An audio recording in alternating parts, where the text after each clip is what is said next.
One Duke. Well, there it is then, earlier on the show then of that championship fight, twin Kaokor. So we've got the sunshine for this one.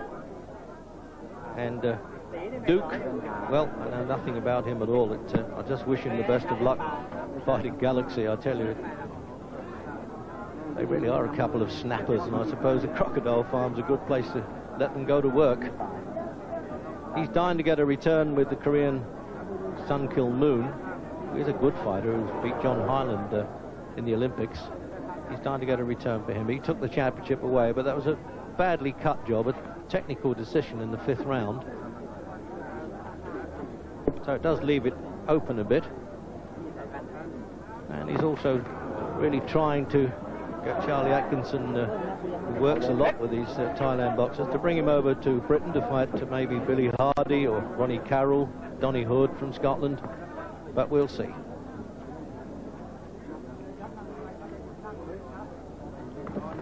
Just a bit bigger than the brother, of course, up to bantamweight, 8 stone 6.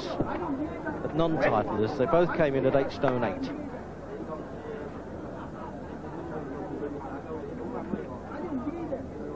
He actually won the WBA Bantam on a split decision from Alfredo Vasquez in Bangkok. That was last May. Similar to the brother, isn't he, Jim, with a snappy left-hand southpaw there. They really both dig with it, don't they? Yeah, they both have the same power and the same ideas in their mind. They just walk in there looking for the big punch.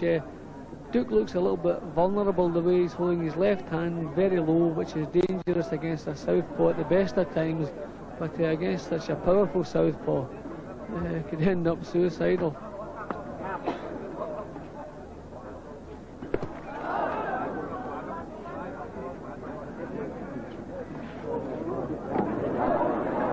Made a successful transformation from the kickboxing, along with the great flyweight ex-champion Adar. They don't always make the transition because it's such a different game when you can use your feet, and then suddenly you've got to root them to the canvas a little bit. But they do that to get more leverage in their punch power. The Galaxy twins, the first twins, by the way, to win the World Championships at the same time. Honestly, Jim, from out of the ring you can feel those. Yeah, already this is looking just a little bit one-sided. These are good solid punches from Galaxy. Duke's taken them well, but I don't know how long he's going to be taking them.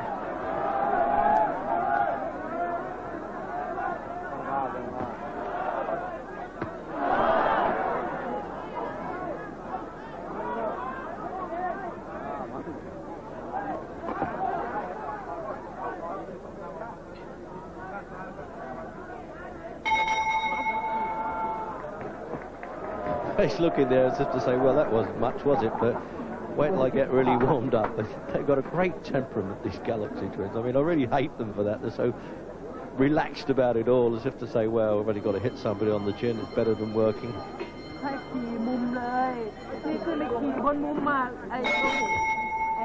Second round. As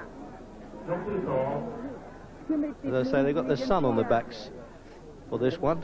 That makes it probably, I don't know, Jim, were you boxing daylight at all? I know few opponents saw daylights with you, but...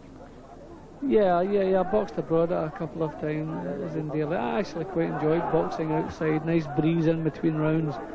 But while the action's going on, you're not really thinking where you are. Well, you were usually counting the house, as I remember it anyway.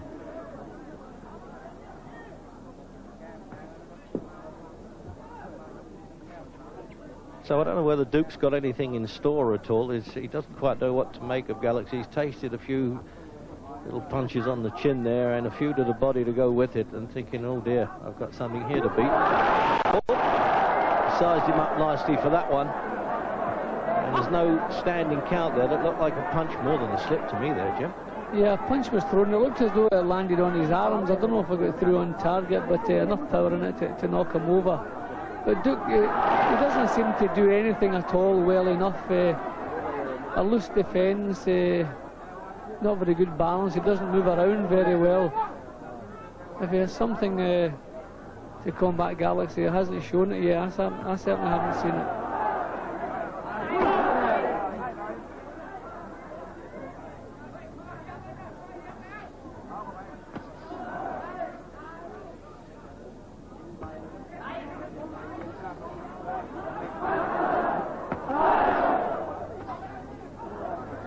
great deal of gambling in Thailand on the fights as always, but well, he must be very big odds to win this one.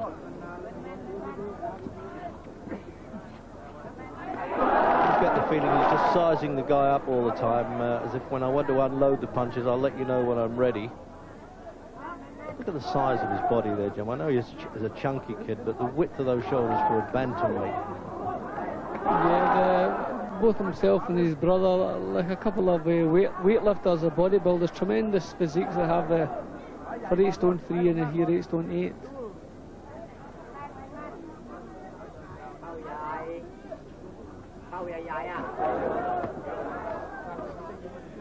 I wonder at 29 they can still fight like young guys in a way, because they don't seem to get over-involved if they can help it. They make every punch counts. There's no sort of feeler punches.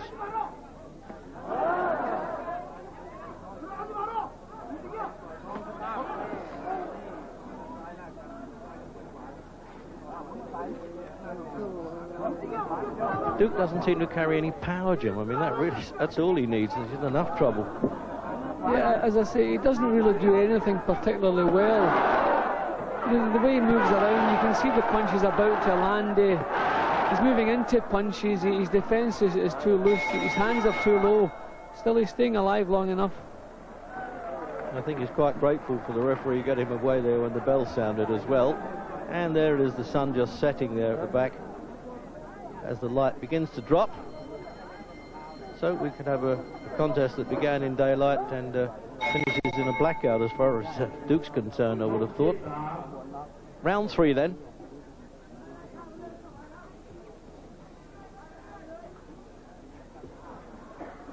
Just worked up a bit of a sweat there, Galaxy.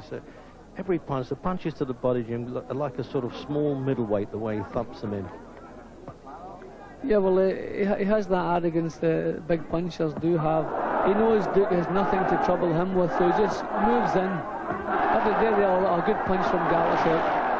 Nearly stood him on his heels with that right hand, and then the left hand, which is the harder of the 2 punches, not much in it, I wouldn't think.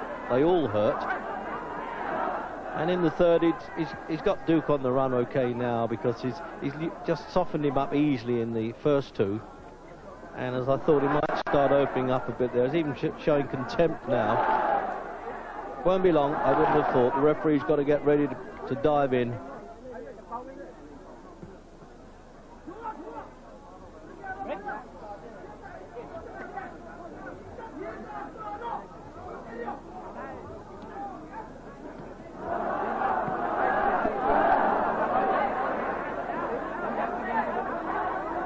It's almost as if Galaxy's saying, come on, try and make a fight of it. I'm enjoying it, because he knows he's the governor.